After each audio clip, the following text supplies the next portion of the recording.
Yo, bienvenue dans Dimanche Pluvieux, l'émission qui essaie de vous faire des machins et de pas trop vous faire chier les dimanches de merde. Ça fait longtemps qu'on s'était pas vu et je vous ai mis personnellement au point quelques techniques sur le sujet de la révélation. Un sujet pas facile, que j'ai jamais retrouvé quoi que ce soit sur internet. Donc ne vous étonnez pas si vous voyez pas des gros résultats finaux, c'est pas le but de la vidéo ici, c'est plutôt l'expérience en elle-même. Reprenez ces expériences, modifiez-les, créez, inventez, expérimentez, c'est le but de l'émission.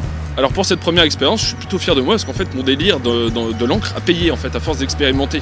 Donc c'est là où il faut vraiment voir qu'il faut persévérer dans une technique qui vous plaît pour avoir un putain de résultat. Sur un fond de peinture acrylique encore humide, les taches d'encre que j'aurais laissé tomber ou projetées vont faire réaction, ce qui est ultra logique en soi. L'humidité de l'encre va dissoudre l'acrylique. On remarque que ça marche tout aussi bien avec de l'huile et peut-être même de l'eau. Mais j'ai la flemme, je l'ai pas fait. Et si l'on absorbe l'encre, la trace de son passage va rester sur l'acrylique. Normalement, c'est un rendu que l'on pratique souvent sur ordinateur. Il est même très simple de le faire, sur un support physique, c'est tout autre chose. C'est comme si on avait fait un calque d'opacité pour ceux à qui ça parle. Le résultat le plus intéressant que j'ai eu, c'était celui avec un motif dessous, créant deux couches distinctes par-dessus.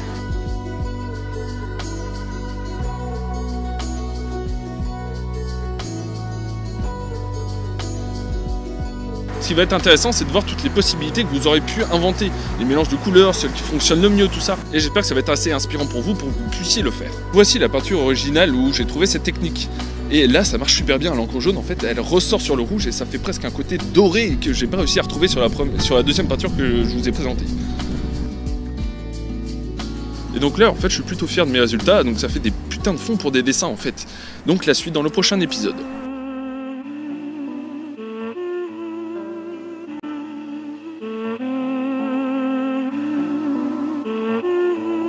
Pour stocker l'encre ou la peinture, en fait, ce qu'il faut, c'est des interstices, des endroits où la peinture ou l'encre peut se stocker. Mais c'est bien oui, pour créer des creux, quoi de plus facile que de plier simplement du papier. J'ai bêtement plié une feuille souple et j'ai déposé un mélange d'eau et d'encre de Chine. L'expérience fonctionne, c'est validé. Mais essayons d'aller un peu plus loin, d'avoir un résultat beaucoup plus intéressant. Là, c'est très basique. Mais le trait n'apparaît pas autant que je le voudrais. Le truc marche, mais c'est pas ouf. Il faudrait une quantité plus importante d'encre. Mais en mettre rend le fond du dessin obligatoirement noir. Et ça, ne pas avoir le choix, ça ne me plaît pas. J'ai donc rempli une feuille à l'encre de Chine et de pas mal de flotte que je place sous la feuille où je dessinerai. Le contact de mon outil sur les deux feuilles fait parfaitement ressortir les traits. Et là oui, ça marche. Oui, c'est juste un test en fait, savoir si je peux vraiment dessiner et faire apparaître une forme. Et il s'avère en fait que l'encre de Chine sèche très mal en fait, ça fait un résultat très grisâtre, pas terrible. Donc je vais essayer de continuer autre chose. Dernière tentative pour cette expérience, je barbouille littéralement ma feuille d'encre de Chine et on va voir ce qui s'y passe.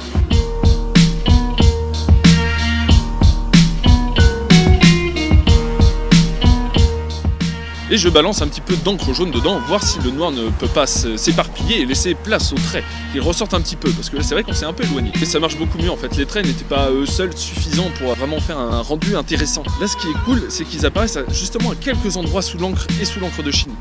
Je préfère.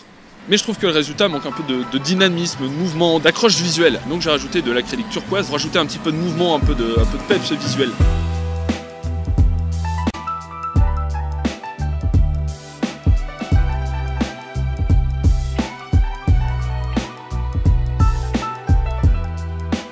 Le jaune en fait s'attaque au turquoise et le rend un peu oxydé, comme si c'était une vieille peinture rouillée.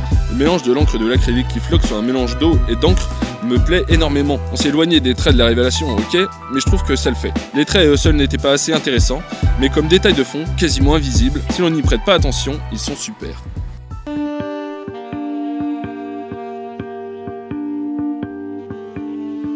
Pour la prochaine expérience, je suis parti d'une vieille toile que j'ai retrouvée au fond du placard, qui ne me plaisait plus du tout. Donc je l'ai recouvert de peinture blanche pour repartir sur un fond neutre. Une fois repeinte, j'ai essayé de reprendre à ma sauce une technique que j'ai vue dans le travail de Gérard Richter. Avec une bonne grosse raclette, il disperse de la peinture sur la toile et c'est plutôt joli.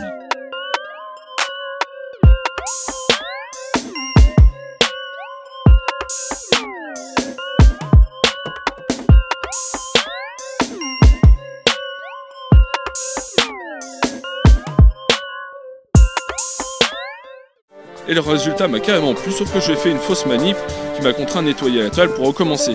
Et là, à ce moment-là, j'ai pas filmé, mais en fait, pour nettoyer la toile, je l'ai passé sous la douche. Sauf qu'en fait, je me suis arrêté un moment, j'ai pas tout enlevé, et le résultat était très cool. En faisant ça, je me suis rendu compte que le mélange des deux peintures était super cool. Les motifs de l'ancienne toile réapparaissaient, datant d'au moins 2 ans. J'ai donc gardé comme fond un côté de l'ancienne toile et l'autre côté que je venais de faire.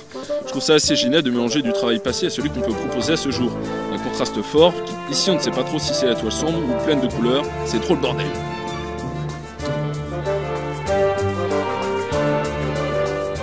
À cette étape-là, il me fallait quelque chose qui ressorte à la toile, qui explose à la vue. C'était assez plat jusque-là, rien ne ressortait vraiment à la vue. Et j'ai retrouvé un vieux pot de peinture modelable qui a la particularité de sécher en volume. Avec ça, on peut quasiment se rapprocher de la sculpture, ou du moins du modelage.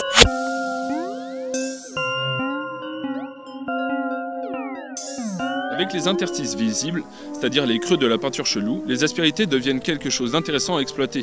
Une technique répandue s'appelle le brossage qui consiste à brosser uniquement les formes qui ressortent, laissant la couleur de base au fond du trou.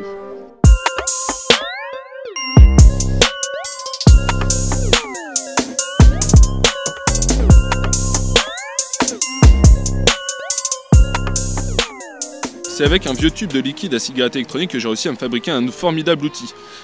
Découpez le fond, taillez 4 coches si besoin, mettez de la peinture ou quoi que ce soit après tout, et refermez avec le fond découpé qui servira de bouton poussoir. Ma technique n'est pas encore au point, mais c'est pas vraiment très grave, je voulais un rendu un peu crado et grossier.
J'ai essayé de me faire une box en carton pour viser et peindre une toute petite zone à la bombe, mais j'ai totalement foiré, on y reviendra.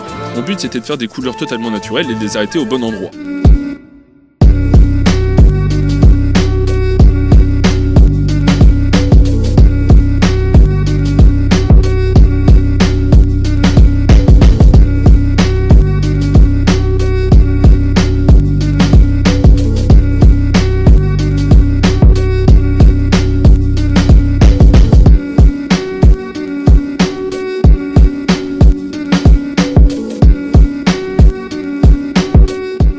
Quelques améliorations par-ci par-là et voilà, ma croûte est terminée. Et en fait pour les grilles, je voulais faire des coulures. Ce que j'aurais pu faire c'était tout simplement mettre la bombe très près de la toile pour que ça coule en fait. Pour être tout à fait franc, je ne sais pas vraiment quoi penser de cette toile. Est-ce qu'elle est réussie ou moche? Trop d'éléments ou pas les bons? Ce dimanche pas si pluvieux est maintenant à chauffer et j'espère que malgré l'absence de résultat final, ça vous aura quand même plu et que ça vous a donné envie d'expérimenter à votre tour. Je vous invite cette fois à essayer d'expérimenter sur quoi que ce soit, peut-être des techniques que vous avez vues dans cet épisode-là ou même des trucs que vous avez inventés. Ça peut être totalement super de les diffuser au prochain épisode et voir ce que vous avez fait. Aimez-vous? Peace!